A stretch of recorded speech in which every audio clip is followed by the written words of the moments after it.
আসসালামু আলাইকুম। এটিএন বাংলা সংবাদে সবাইকে স্বাগত জানাচ্ছি নাজিয়াত শাহরিন। শুরুতেই বিআরবি কেবলস সংবাদ শিরোনাম।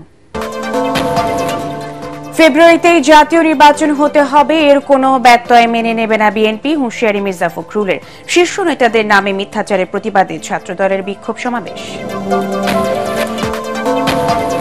দেশে চাঁদাবাজি ও দুর্নীতি এখন আরেকটি দল পাহারা দিচ্ছে। পটুয়াখালীতে এনসিপির পথসভায় নাহিদ ইসলাম ফ্যাসিবাদী ব্যবস্থার পতন ঘটিয়ে নতুন রাজনৈতিক বন্দোবস্তের অঙ্গীকার। জাতীয় সংসদে সংরক্ষিত নারী আসনে এবং উচ্চ কক্ষের বিষয়ে একমত হতে পারেনি রাজনৈতিক দলগুলো। ডক্টর আলী রিয়াজ, জুলাইয়ের মধ্যে জাতীয় সনদ ঘোষণার আশা। সাবেক ডিএমপি কমিশনার হাবিব সহ ৮ জনের বিরুদ্ধে মানবতা বিরোধী অপরাধের মামলার বিচার শুরু। অভ্যুত্থানে নিহতদের জাতীয় শহীদ ঘোষণা কেন নয়, হাইকোর্টের রুল। এবং আজ 14 জুলাই শেখ হাসিনা বিতর্কিত বক্তব্যের জেরে ঢাকা বিশ্ববিদ্যালয় থেকে কোটা আন্দোলন রূপ নেয় বিপ্লবে, সূত্রপাত হয় রক্তাক্ত অভ্যুত্থানে। শুনছিলেন বিআরবি কেবল সংবাদ শিরোনাম, এবারে বিস্তারিত। নির্ধারিত সময় ফেব্রুয়ারিতে জাতীয় নির্বাচন হতে হবে এবং এর কোনো ব্যত্যয় মেনে নেওয়া হবে না বলে সাফ জানিয়ে দিয়েছেন বিএনপি মহাসচিব মির্জা ফখরুল ইসলাম আলমগীর। নয়াপল্টনে ঢাকা মহানগর বিএনপির বিক্ষোভ সমাবেশে তিনি অভিযোগ করেন, জনসমর্থন নেই এমন গণশত্রুরাই নির্বাচন বানচাল করতে চায়। সিনিয়র নেতারা বলেন, বিএনপি ছাড়া এই দেশ কারো হাতে নিরাপদ নয়। এর আগে শীর্ষ নেতাদের নামে মিথ্যাচারের প্রতিবাদে বিক্ষোভ মিছিল ও সমাবেশ করে জাতীয়তাবাদী ছাত্রদল। বিস্তারিত মাজহারুল হক মুহাজিরের রিপোর্টে।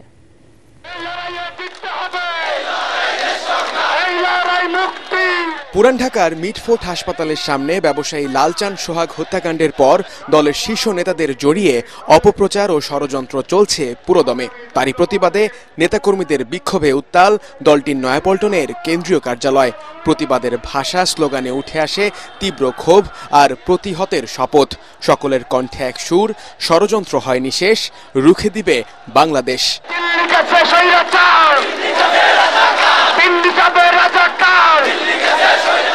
ঢাকা মহানগর উত্তর ও দক্ষিণ বিএনপির বিক্ষোভ সমাবেশে যোগ দেন দলের মহাসচিব মির্জা ফখরুল ইসলাম আলমগীর সহ সিনিয়র নেতারা।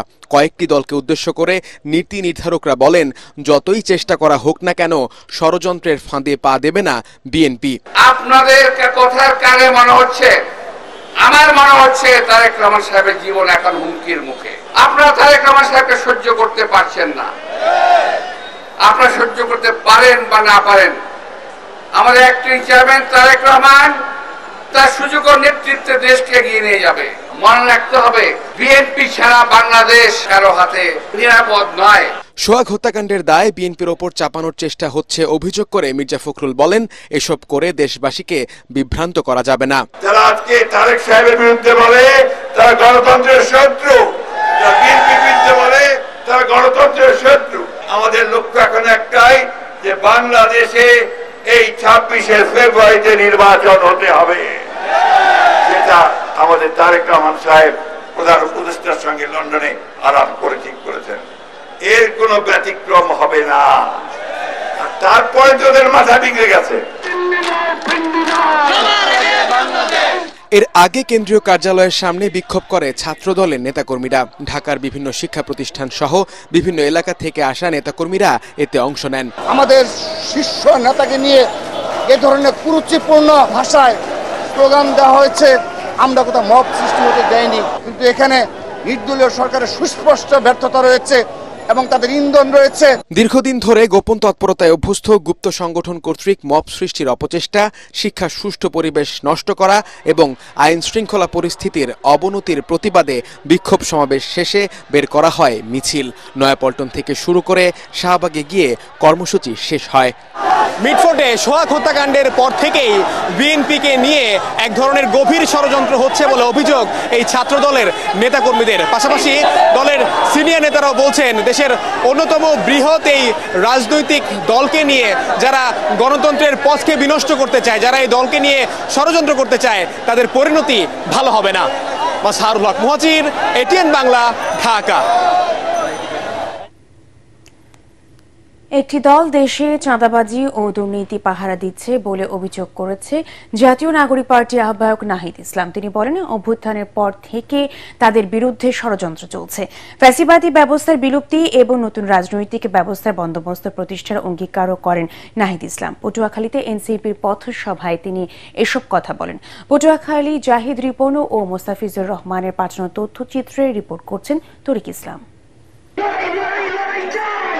জুলাই পদযাত্রার ১৪তম দিনে পটুয়াখালীতে পথসভা করেছেন জাতীয় নাগরিক পার্টি এনসিপির নেতাকর্মীরা। বেলা ১২টায় শহরের সার্কিট হাউস প্রাঙ্গণ থেকে পথযাত্রা শুরু হয়ে বিভিন্ন সড়ক ঘুরে লঞ্চঘাটে গিয়ে শেষ হয়। পরে পটুয়াখালী পৌর শহরের সার্কিট হাউস চত্বরে পথসভায় এনসিপির আহ্বায়ক নাহিদ ইসলাম বলেন, জুলাই চেতনার বিরোধীদের সাথে কোনো ঐক্য নয়। শত্রু বাংলাদেশের ভিতরে নয়, শত্রু বাংলাদেশের বাইরে রয়েছে। সেই বাইরের শত্রুর বিরুদ্ধে বাংলাদেশের সকল পক্ষকে ঐক্যবদ্ধ হতে হবে। কিন্তু বারবার বাংলাদেশের ভিতরে আমাদের বিরুদ্ধে বিভাজন তৈরি করে রাখা হয়েছে, যাতে আমরা দুর্বল থাকি, যাতে আমাদের ভিতরে অনৈক্য থাকে। পটুয়াখালীবাসী, আমাদের বিরুদ্ধে ষড়যন্ত্র হচ্ছে। সোশ্যাল মিডিয়া থেকে শুরু করে মিডিয়া নানা ধরনের আমাদের বিরুদ্ধে ষড়যন্ত্র তৈরি করা হচ্ছে, নানা ধরনের মিথ্যা নিউজ তৈরি করা হচ্ছে। অভ্যুত্থানের নেতৃবৃন্দকে দুর্নীতি পরায়ণ হিসেবে আপনাদের সামনে সাব্যস্ত করার চেষ্টা করা হচ্ছে। পথসভায় দক্ষিণ অঞ্চলের মুখ্য সমন্বয়ক হাসনাত আব্দুল্লাহ বলেন, আমাদের পরবর্তী যুদ্ধটা আরো বেশি কঠিন। লড়াইয়ে জিততে সবাইকে এক হওয়ারও আহ্বান জানান হাসনাত আব্দুল্লাহ। আমাদের পরবর্তী যুদ্ধটা আরো বেশি কঠিন। আমরা বলতে চাই, বাধা দিলে কাঁপবেন এবং এই লড়াই আমাদের জিততে হবে।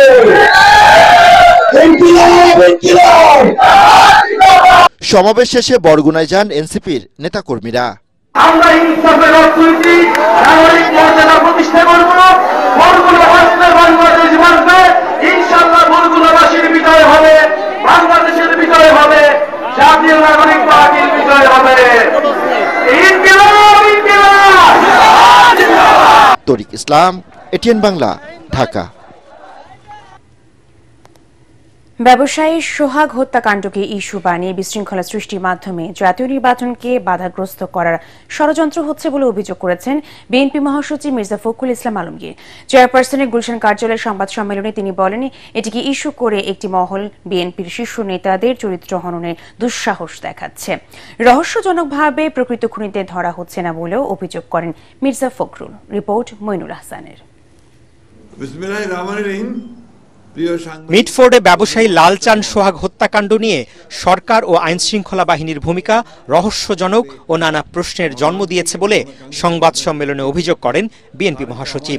সরাসরি হত্যায় অংশ নেওয়া ঘাতকদের আড়াল করা হচ্ছে বলেও অভিযোগ তার।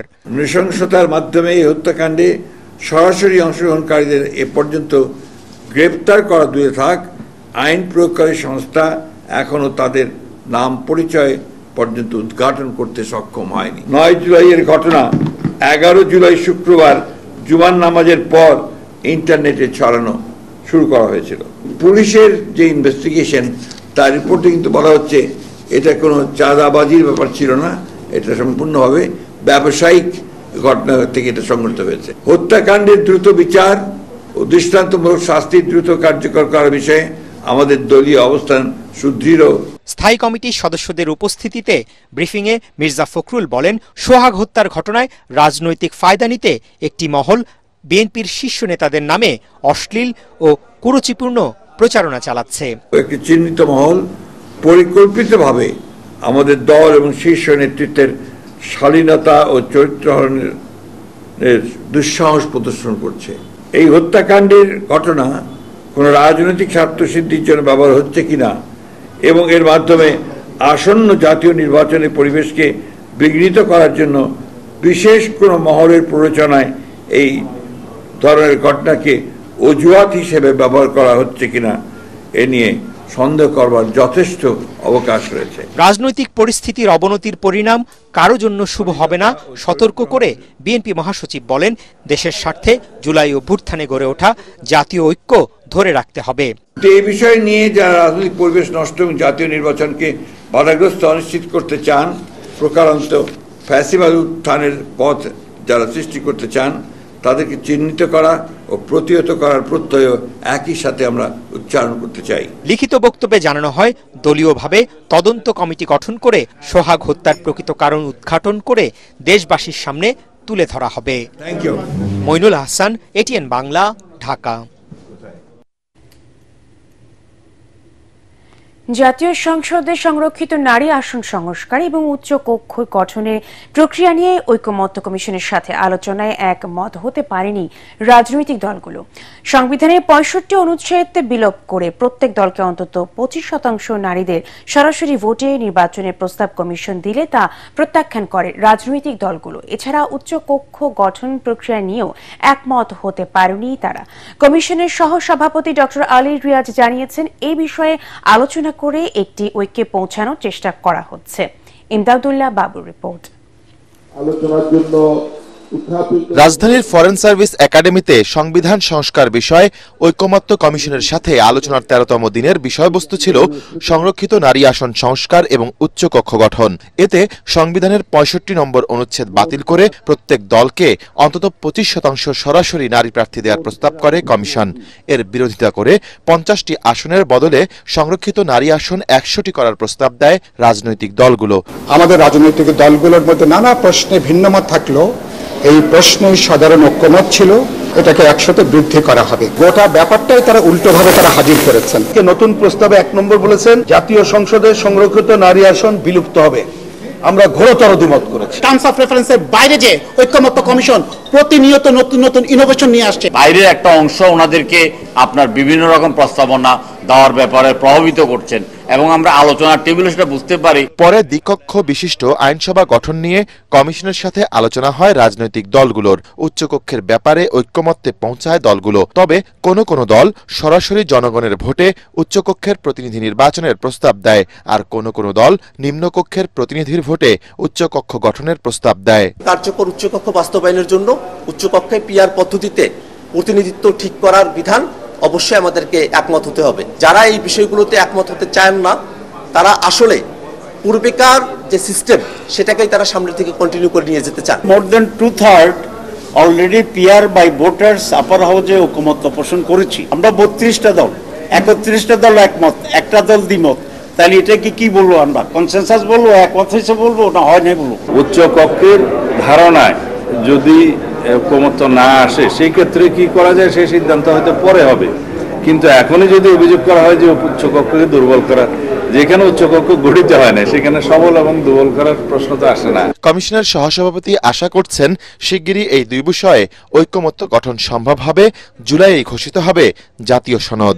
আমরা আশা করছি যে রাজনৈতিক দলগুলোর কাছ থেকে পাওয়া প্রস্তাব, আমাদের উত্থাপিত প্রস্তাব অর্থাৎ কমিশনের উত্থাপিত প্রস্তাবকে মিলিয়ে সমন্বয় করে আমরা একটি গ্রহণযোগ্য জায়গায় যাওয়ার জন্য চেষ্টা করতে পারব।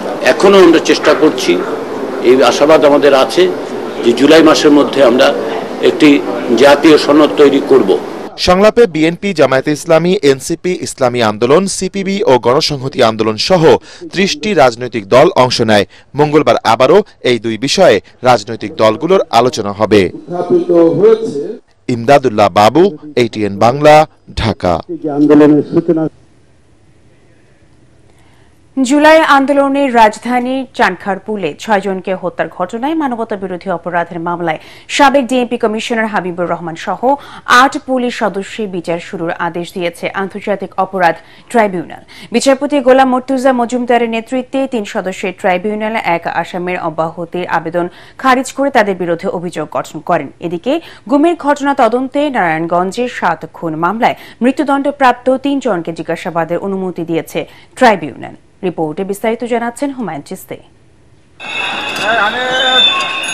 ছাত্র জনতার আন্দোলনে শেখ হাসিনার পতনের দিন ৫ই আগস্ট রাজধানীর চানখারপুলে শিক্ষার্থী আনাস সহ ৬ জনকে গুলি করে হত্যা করে পুলিশ। ওই ঘটনার তদন্ত শেষে সাবেক ডিএমপি কমিশনার হাবিবুর রহমান সহ ৮ পুলিশ সদস্যের বিরুদ্ধে গত ২৫ মে আনুষ্ঠানিক অভিযোগ আমলে নেন আন্তর্জাতিক অপরাধ ট্রাইব্যুনাল। ৩ জুলাই উভয় পক্ষের শুনানি শেষ হয়। সোমবার এ মামলায় গ্রেফতার ৪ জনকে ট্রাইব্যুনালে হাজির করা হয়। আসামিদের বিরুদ্ধে অভিযোগ পড়ে শোনান বিচারপতি শফিউল আলম মাহমুদ। এ সময় আসামিদের কাছে অপরাধ সম্পর্কে জানতে চাইলে তা অস্বীকার করে তারা ন্যায় বিচার প্রার্থনা করেন। পরে অভিযোগ গঠন করে সূচনা বক্তব্য ও সাক্ষ্য গ্রহণের দিন ঠিক করেন ট্রাইব্যুনাল। 8 জন আসামির বিরুদ্ধে আনুষ্ঠানিকভাবে অভিযোগ গঠন করেছেন।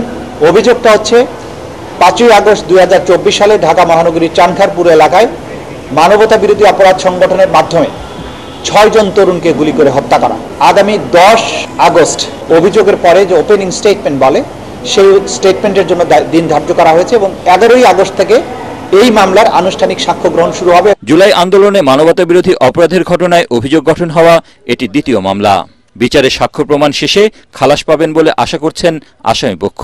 ন্যায় বিচারের জন্য আমরা ট্রায়াল ফেস করব, আশা করি ভবিষ্যতে আমরা ট্রায়াল ফেসের মাধ্যমে এই আদালত থেকে আমরা খালাস পাবো। এদিকে গুমের ঘটনা তদন্তে নারায়ণগঞ্জে 7 খুন মামলায় মৃত্যুদণ্ডপ্রাপ্ত 3 জনকে জিজ্ঞাসাবাদের জন্য তদন্ত সংস্থাকে অনুমতি দিয়েছে ট্রাইব্যুনাল। গুমের জন্য আনুষ্ঠানিক যে মামলাটা হয়েছে সেই মামলাতে একজন আসামি গ্রেপ্তার আছেন, জিয়াউল হাসান। নারায়ণগঞ্জের 7 মার্ডার কেসে যে কয়েকজন মৃত্যুদণ্ডপ্রাপ্ত আসামি আছেন বা lieutenant colonel Tarek Sayeed, commander Rana এবং আরেকজন মেজর আরিফ, তাদেরকে জিজ্ঞাসাবাদ করা দরকার, কারণ তারা জিয়াউল হাসানের ব্যাপারে অনেক কথা ওই মামলাতে বলেছেন। জিয়াউল হাসানের বিভিন্ন গুম করার নির্দেশ দেয়া বা বিভিন্ন অপরাধের ব্যাপারে তাদের জানাশোনা আছে। ট্রাইব্যুনাল আজকে অনুমতি দিয়েছেন যে জেলখানার ভেতরে গিয়ে আমাদের তদন্ত সংস্থা তাদের জিজ্ঞাসাবাদ করতে পারবেন। এদিন রাজধানীর কল্যাণপুরের জাহাজবাড়িতে জঙ্গি সাজিয়ে 9 জনকে হত্যার ঘটনায় নিম্ন আদালতে হওয়া মামলার নথি তলবের আবেদন মঞ্জুর করেন ট্রাইব্যুনাল। 2 মাসের মধ্যে মামলার তদন্ত শেষ করতে বলেছেন আদালত। হুমায়ুন চিস্তি, এটিএন বাংলা, ঢাকা। আবু সাইদ ও মীর মুগ্ধ সহ জুলাই অভ্যুত্থানে সারা দেশে যারা শহীদ হয়েছেন তাদের জাতীয় শহীদ ও সংস্কার কার্যক্রমের সফলতার জন্য প্রধান উপদেষ্টা ডক্টর মোহাম্মদ ইউনূসকে জাতীয় সংস্কারক কেন ঘোষণা করা হবে না তা জানতে চেয়ে রুল জারি করেছেন হাইকোর্ট। একই সঙ্গে জুলাই আগস্টে বৈষম্য বিরোধী আন্দোলনের শহীদদের তালিকা কেন করা হবে না রুলে তাও জানতে চেয়েছেন হাইকোর্ট। মন্ত্রিপরিষদ সচিব, অর্থ মন্ত্রণালয়ের সচিব, আইন, বিচার ও সংসদ বিষয়ক মন্ত্রণালয়ের সচিব, জনপ্রশাসন মন্ত্রণালয়ের সচিব ও প্রতিরক্ষা মন্ত্রণালয়ের সচিবকে রুলের জবাব দিতে বলা হয়েছে। এ সংক্রান্ত এক রিটের প্রাথমিক শুনানি নিয়ে আজ হাইকোর্টের বিচারপতি ফাহমিদা কাদের ও বিচারপতি সৈয়দ জাহেদ মনসুরের সমন্বয়ে গঠিত বেঞ্চ এ আদেশ দেন। এর আগে গত 25 জানুয়ারি এ বিষয়ে পদক্ষেপ চেয়ে সরকারের সংশ্লিষ্টদের প্রতি লিগ্যাল নোটিশ পাঠান ইমদাদুল হক নামের এক ব্যক্তি। পাল্টা শুল্ক নিয়ে আগামী সপ্তাহে যুক্তরাষ্ট্রের সাথে ফেরা আলোচনার প্রস্তুতি নেওয়া হচ্ছে বলে জানিয়েছেন বাণিজ্য উপদেষ্টা শেখ বশির উদ্দিন। বাংলাদেশ যুক্তরাষ্ট্র শুল্ক আলোচনা শেষে দেশে ফিরে সচিবালয় সংবাদ সম্মেলনে একথা জানান তিনি। সমঝোতায় পৌঁছানোর জন্য যুক্তরাষ্ট্রের কাছে সময় চাওয়া হয়েছে বলেও জানান উপদেষ্টা। গত 8 জুলাই বাংলাদেশি পণ্য আমদানিতে 35% শুল্ক আরোপের কথা জানান মার্কিন প্রেসিডেন্ট ডোনাল্ড ট্রাম্প, যা কার্যকর হবে 1 আগস্ট থেকে। আমাদের দ্বিতীয় রাউন্ডের আলোচনা শেষ করে এবং আমরা তৃতীয় রাউন্ড আলোচনার জন্য প্রস্তুতি নেওয়ার জন্য এবং প্রাসঙ্গিক এবং কিছু বিষয়ে আমাদের স্টেক হোল্ডার কনসালটেশন যেটা আমরা আজকে করলাম বা আরও সামনে করব এবং আমাদের আন্তঃমন্ত্রণালয়ের বিভিন্ন সংশ্লিষ্ট বিষয় রয়ে গিয়েছে সেগুলোকে আমলে নিয়ে আমাদের প্রস্তুতি সম্পূর্ণ করে আমরা অতি দ্রুত আবার যুক্তরাষ্ট্রে ফেরত যাচ্ছি এবং আমরা আশা করছি যে আল্লাহর রহমতে আমাদের একটা ভালো আউটকাম যেন এটার জন্য আসে, এটার জন্য আমরা সার্বিকভাবে সকলে একত্রে কাজ করছি। আজ সেই 14 জুলাই, রক্তাক্ত জুলাই গণ অভ্যুত্থানের সূত্রপাত হয় 2024 সালের এই দিনে। মুক্তিযোদ্ধার সন্তান নাতিপুতিরা মেধাবী না, যত রাজাকারের বাচ্চা নাতিপুতিরা মেধাবী তাই না। সাবেক বিতর্কিত প্রধানমন্ত্রী শেখ হাসিনার ওই বক্তব্যের কয়েক ঘন্টার মধ্যে অভ্যুত্থান ঘটে যায় ঢাকা বিশ্ববিদ্যালয়ে। আওয়ামী লীগের দুঃশাসনের বিপরীতে সেদিন ঢাকা বিশ্ববিদ্যালয়ের হল পাড়ার দুঃসাহসিক ভূমিকায় কোটা সংস্কার আন্দোলন বিপ্লবের রূপ নিতে শুরু করে। জুলাই বিপ্লবের সম্মুখ সারির যোদ্ধা রিফাত রশিদ এটিএন বাংলাকে বলেন, তুমি কে আমি কে, রাজাকার রাজাকার স্লোগানে শিক্ষার্থীরা লাল কার্ড দেখিয়ে দেয় শেখ হাসিনাকে। আদ্দিন সজীবের বিশেষ রিপোর্ট।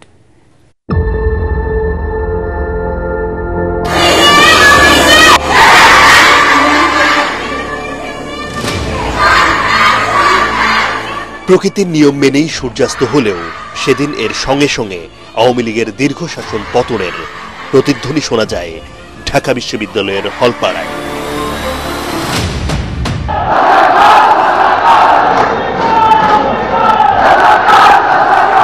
কিন্তু কি এমন হয়েছিল যে দেশসেরা বিদ্যাপীঠের হাজার হাজার শিক্ষার্থীর কণ্ঠে ওই একসুর স্বাধীন বাংলাদেশের অন্যতম ঘৃণিত শব্দ রাজাকার রাজাকার। মুক্তিযুদ্ধ সন্তান নাতিপুতিরা কেউ মেধাবী না, যত রাজাকার বাচ্চারা নাতিপুতি হলো মেধাবী, তাই না? 14 জুলাই বিকেল 4:45 গণভবনে সংবাদ সম্মেলনে সাবেক বিতর্কিত প্রধানমন্ত্রী শেখ হাসিনার এই বক্তব্যের পর ফুঁসে ওঠে বাংলার ছাত্রছাত্রীরা।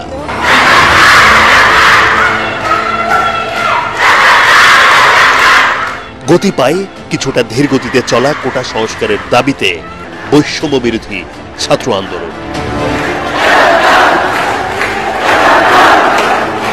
রাজাকার তো সম্ভবত বাংলাদেশ বা এই ভূখণ্ডের ইতিহাসে সব থেকে ঘৃণিত শব্দ। ব্যক্তি স্বাতন্ত্রতা, তার যে আত্মসম্মান, এই জিনিসটাতে আসলে শেখ হাসিনা চরম ভাবে আঘাত করেছিল।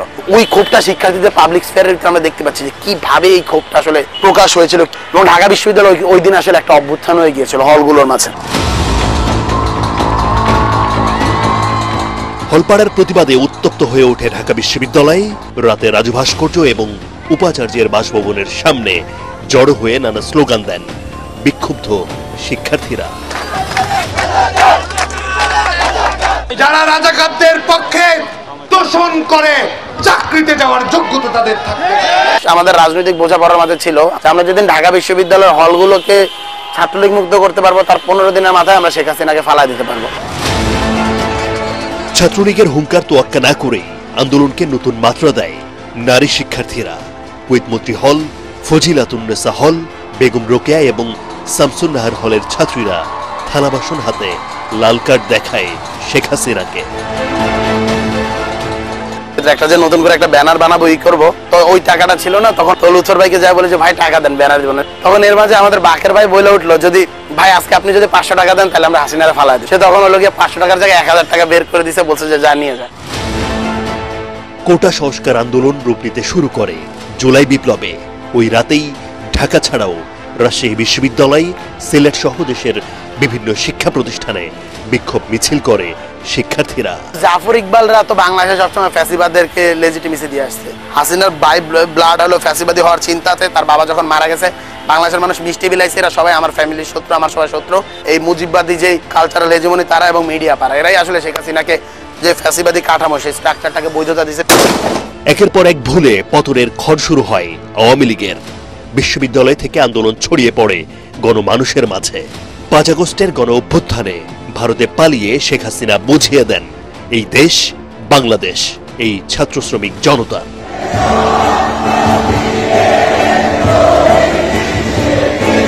আব্দিন সজীব, এটিএন বাংলা, ঢাকা।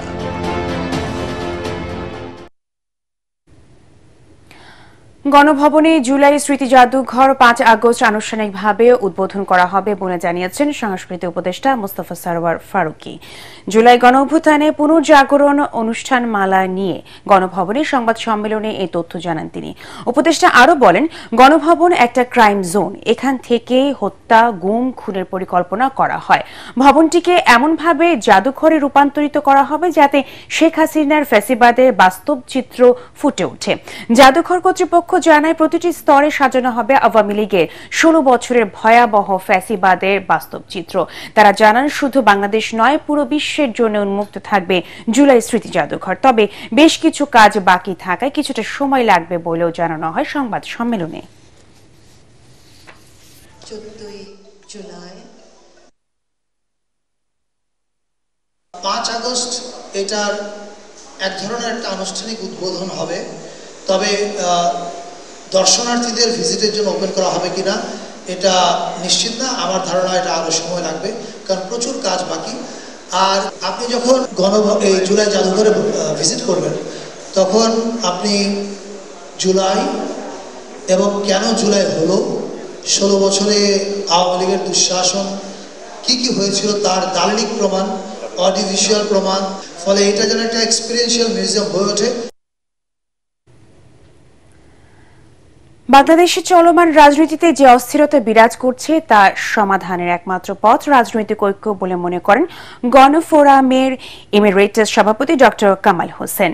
গণফোরামের সভাপতি মুক্তিযোদ্ধা মোস্তফা মহসিন মন্টুর প্রয়াণে রাজধানী ইঞ্জিনিয়ারিং ইনস্টিটিউটের স্মরণ সভায় সভাপতির বক্তব্যে তিনি বলেন, এই ঐক্যের ভিত্তি হচ্ছে জাতীয় চেতনা, যা 52 ভাষা আন্দোলন, 71 মুক্তিযুদ্ধ, 72 এর সংবিধান এবং 24 এর গণ অভ্যুত্থান।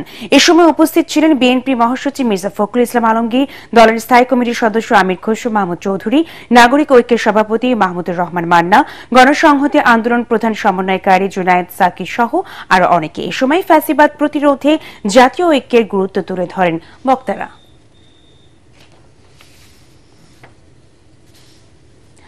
খুলনার খান জাহান আলী থানার appeal gate rail crossing signal অমান্য করে মালবাহী ট্রাক রেল লাইন ক্রস করার সময় খুলনাগামী মহানন্দা এক্সপ্রেস ট্রেনের সাথে সংঘর্ষ হয়। এতে একজন নিহত ও কমপক্ষে 25 জন ট্রেন যাত্রী আহত হয়।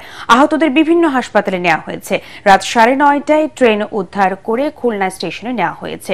ট্রাক ড্রাইভার ও হেলপার ঘটনার পর পালিয়ে যায়।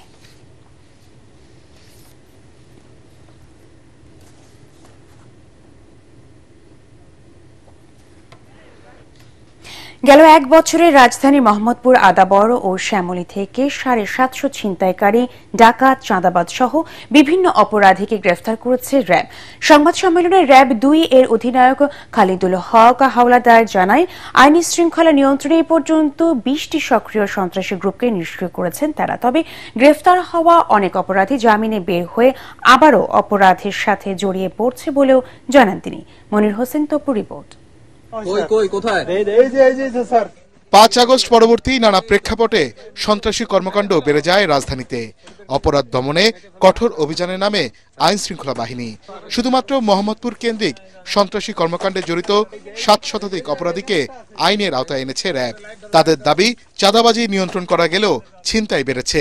এলাকা ভিত্তিক ছিনতাইকারীদের শনাক্ত করে আইনের আওতায় আনা হচ্ছে বলে জানান র্যাব 2 এর অধিনায়ক অতিরিক্ত ডিআইজি খালিদুল হক হাওলাদার। গত 5 আগস্ট পরবর্তী এখন পর্যন্ত 720 জনের অধিক আসামি গ্রেফতার করেছে। মোহাম্মদপুরে এক সময় এই কিশোর গ্যাংয়ের যে দৌরাত্ম্য আপনারা দেখেছেন, এই যেভাবে দিনে দুপুরে প্রকাশ্যে যখন কোপায়, মানুষকে এই কুপিয়ে নৃশংসভাবে হত্যা চেষ্টা চালায়, এটা মানুষের মধ্যে সমাজে একটা আতঙ্ক জনমনে তৈরি করে। এই অপরাধীদের কোনো ছাড় নেই। দলমত নির্বিশেষে আমরা তাদের বিরুদ্ধে আইনগত ব্যবস্থা নিতে আমরা বদ্ধপরিকর। গেল 29 জুন আদাবরে মাদক ব্যবসাকে কেন্দ্র করে দিনে দুপুরে রাজু নামের একজনকে এলোপাতারি কুপিয়ে জখম করে মোহাম্মদ আসাদ ওরফে আয়শা ও তার সহযোগীরা। নতুন করে গড়ে ওঠা এই আয়শা গ্রুপের প্রধান সহ 2 জনকে সাভারের ভাকুরতা থেকে গ্রেফতার করে র্যাব। তবে আসামিরা জামিনে বের হয়ে আবারও অপরাধে জড়িয়ে পড়ে বলে জানায় RAB.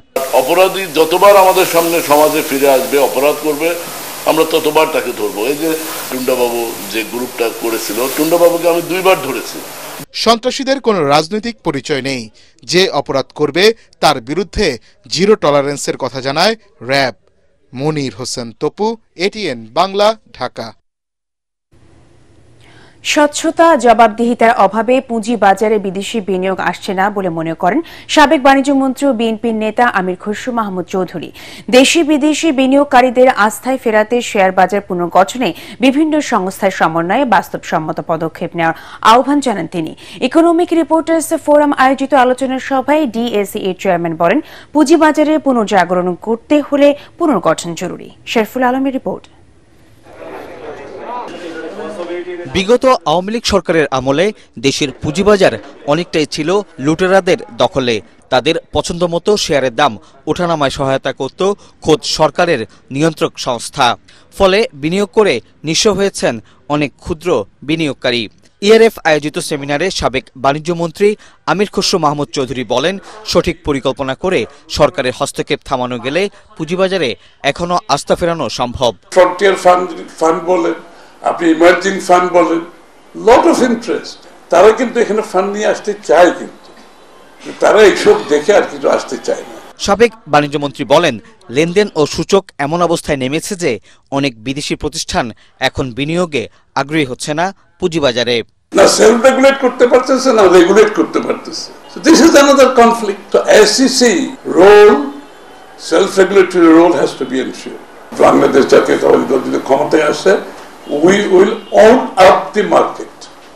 We will won the market, কারণ গভর্নমেন্টের ওনারশিপ ছাড়া ক্যাপিটাল মার্কেট ডেভেলপ করবে না। অনুষ্ঠানে ডিএসসির চেয়ারম্যান জানান, পুঁজিবাজারে সংস্কারের কাজ চলছে, বাস্তবায়ন হলেই দৃশ্যমান হবে এর সব ফলাফল।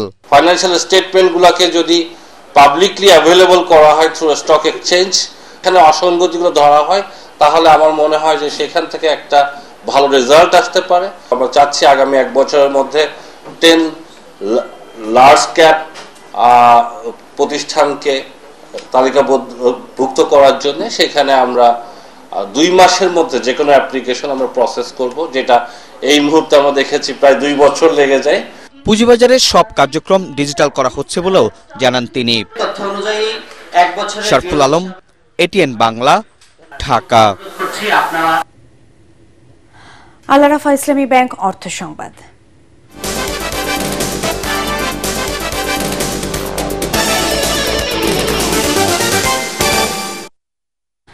Bangladesh standards and testing institute BSTI-তে চালু করা হয়েছে আন্তর্জাতিক মান ও আধুনিক যন্ত্রপাতি ন্যাশনাল হালাল ল্যাবরেটরি ও দেশের একমাত্র হেলমেট টেস্টিং ল্যাবরেটরি।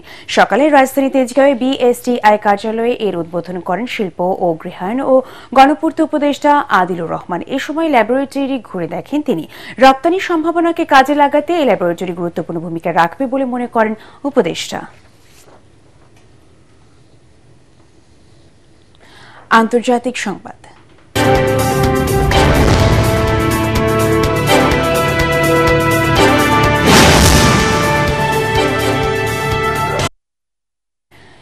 সিরিয়ার দক্ষিণাঞ্চলে সুয়েদা শহরে বেদুইন সুন্নি ও সংখ্যালঘু দ্রুজ গোষ্ঠীর মধ্যে সংঘর্ষে অন্তত 30 জন নিহত হয়েছেন, আহত হয়েছেন শতাধিক মানুষ। পরিস্থিতি নিয়ন্ত্রণে সেনা মোতায়েন করা হয়েছে। বিবিসির প্রতিবেদন অনুযায়ী 2 গোষ্ঠীর সংঘাতে 30 জনের মৃত্যুর কথা জানিয়েছে সিরিয়ার স্বরাষ্ট্র মন্ত্রণালয়। তবে যুদ্ধ পর্যবেক্ষক সংস্থা Syrian observatory for human rights জানিয়েছে নিহতের সংখ্যা অন্তত 37 জন। এদিকে সংঘাত বন্ধে সুয়েদার গভর্নর মুস্তাফা আল বাকুর সবাইকে সংযম প্রদর্শনের জন্য আহ্বান জানিয়েছেন। এছাড়া দেশটির ধর্মীয় নেতারা সবাইকে শান্ত থাকার আহ্বান জানিয়েছেন। গত বছর ডিসেম্বরে প্রেসিডেন্ট বাশার আল আসাদ ক্ষমতাচ্যুত হওয়ার পর থেকে সিরিয়ায় সংখ্যালঘু বিভিন্ন জাতি গোষ্ঠীর মধ্যে সংঘাত বেড়ে গেছে। বাশার সরকারের পতনের পর একটি ইসলামপন্থী সরকার দেশটিতে নিয়ন্ত্রণ প্রতিষ্ঠার চেষ্টা করছে।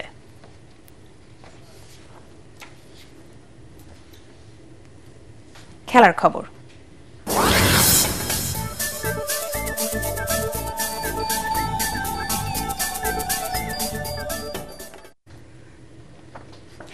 সাকিব আল হাসানকে জাতীয় দলে খেলানো হবে কি না সেই সিদ্ধান্ত নির্বাচকরাই নেবেন বলে জানিয়েছেন বাংলাদেশ ক্রিকেট বোর্ডের সভাপতি আমিনুল ইসলাম বুলবুল। জাতীয় ব্যাডমিন্টন প্রতিযোগিতার উদ্বোধনী অনুষ্ঠানে তিনি একথা বলেন। এ সময় তিনি জানান, মানসিক সমস্যার কারণে শ্রীলঙ্কা সফরে বাংলাদেশ ভালো ফল করতে পারছে না। পরাগার মানের রিপোর্ট। ৩৯তম জাতীয় ব্যাডমিন্টন টুর্নামেন্টের উদ্বোধন করতে এসেছিলেন বাংলাদেশ ক্রিকেট বোর্ডের সভাপতি আমিনুল ইসলাম বুলবুল। কিন্তু কথায় আছে না, ঢেকি স্বর্গে গেলেও ধান বানে। বুলবুলকেও তাই ব্যাডমিন্টনের বাইরে এসে ক্রিকেটে ফিরতে হলো। জবাব দিতে হলো অলরাউন্ডার সাকিব আল হাসানের খেলা নিয়ে। সাকিব তো অ্যাভেলেবেল খেলোয়াড়, সাকিব তার সাথে কথা বলবো, তার সাথে কথা বলার পরে আমরা সিদ্ধান্ত নিতে পারবো। লম্বা সময় ধরে জাতীয় দলের বাইরে আছেন সাকিব আল হাসান। আন্তর্জাতিক ক্রিকেটে সবশেষ তাকে দেখা গিয়েছিল বাংলাদেশ দলের ভারত সফরে কানপুর টেস্টে। সেই ম্যাচ খেলে দেশে ফিরে মিরপুরে টেস্ট ক্রিকেটকে বিদায় জানানোর ইচ্ছা ছিল সাকিবের। পরবর্তীতে নানা ঘটনায় তা আর সম্ভব হয়নি। সাকিবকে জাতীয় দলে ফেরানোর সম্ভাবনা নিয়ে কথা বললেন বিসিবি সভাপতি। তার সাথে কথা বলবো এবং এখানে এর আগেও আমি বলেছি, বহুবার আবার বলছি যে এটা সম্পূর্ণ নির্ভর করছে বাংলাদেশ টিমের সিলেক্টর যারা দল নির্বাচন করে তাদের উপর। শ্রীলঙ্কার বিপক্ষে টি-20 জিতে কিছুটা স্বস্তিতে টাইগার বাহিনী, তবে ধারাবাহিকতার চরম অভাব। বুলবুল মনে করেন ক্রিকেটারদের মানসিকতাই এই সমস্যার প্রধান কারণ। যে কোনো সাকসেসফুল টিমের কিন্তু সব থেকে বড় যে দিকটা দেখা হয় সেটা হচ্ছে ধারাবাহিকতা। অবশ্যই আমি বিশ্বাস করি যে আমাদের ধারাবাহিকতা ফিরতে হবে এবং ধারাবাহিকতা ফিরতে হলে কিন্তু আমাদের বেশ কিছু জায়গা আছে যেখানে উন্নয়ন করতে হবে। এবারের জাতীয় ব্যাডমিন্টন প্রতিযোগিতায় দেশের 63 জেলার 10টি বিশ্ববিদ্যালয় ও সংস্থা এবং 3টি শিক্ষা বোর্ডের 457 জন শাটলার অংশ নিচ্ছেন। পরাগ আমান, এটিএন বাংলা, ঢাকা। শেষ করার আগে বিআরবি কেবল সংবাদ শিরোনামগুলো জানিয়ে দিব আরো একবার। ফেব্রুয়ারিতে জাতীয় নির্বাচন হতে হবে, এর কোনো ব্যত্যয় মেনে নেওয়া হবে না, বিএনপি হুঁশিয়ারি মির্জা ফখরুলের। শীর্ষ নেতাদের নামে মিথ্যাচারের প্রতিবাদে ছাত্রদলের বিক্ষোভ সমাবেশ। দেশে চাঁদাবাজি ও দুর্নীতি এখন আরেকটি দল পাহারা দিচ্ছে, পটুয়াখালীতে এনসিপির পথসভায় নাহিদ ইসলাম। ফ্যাসিবাদী ব্যবস্থার পতন ঘটিয়ে নতুন রাজনৈতিক বন্দোবস্তের অঙ্গীকার। জাতীয় সংসদে সংরক্ষিত নারী আসন এবং উচ্চ কক্ষের বিষয়ে একমত হতে পারেনি রাজনৈতিক দলগুলো। ডক্টর আলী রিয়াজ, জুলাইয়ের মধ্যে জাতীয় সনদ ঘোষণার আশা। সাবেক ডিএমপি কমিশনার হাবিব সহ 8 জনের বিরুদ্ধে মানবতাবিরোধী অপরাধের মামলার বিচার শুরু। অভ্যুত্থানে নিহতদের জাতীয় শহীদ ঘোষণা কেন নয়, হাইকোর্টের রুল। এবং আজ 14 জুলাই শেখ হাসিনার বিতর্কিত বক্তব্যের জেরে ঢাকা বিশ্ববিদ্যালয় থেকে কোটা আন্দোলন রূপ নেয় বিপ্লবে, সূত্রপাত হয় রক্তাক্ত অভ্যুত্থানের। পরবর্তী সংবাদ দেখার আমন্ত্রণ জানিয়ে এখনকার মতো শেষ করছি। এটিএন বাংলা সংবাদ ইউটিউবে দেখতে ব্রাউজ করুন youtube/এটিএন বাংলা নিউজ। ধন্যবাদ সবাইকে।